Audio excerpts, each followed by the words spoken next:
কড়াইতে তেল গরম করে বোয়াল মাছের পিসগুলোকে প্রথমে ভালো করে ধুয়ে নিয়েছি। আর অন্যদিকে একটা বড় সাইজের পেঁয়াজকে কুচি কুচি করে তেলের মধ্যে দিয়ে দিলাম।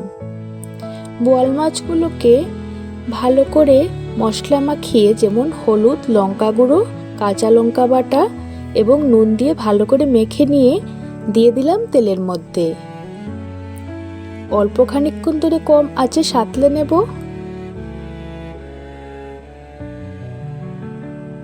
খানিকক্ষণ ধরে সাঁতলে নেওয়ার পর যখন একটা সুন্দর গন্ধ বেরিয়ে আসবে, তখন অল্প একটু করে নাড়া দিয়ে দেবেন যাতে নিচের দিকে লেগে না যায়।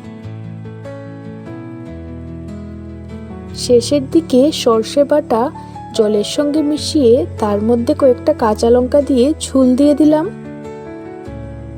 নামানোর আগে 1 চামচ থেকে 1.5 চামচের মতো আদা বাটা দিয়ে দিলেই আমাদের সুস্বাদু বোয়াল মাছের তরকারি একদম রেডি।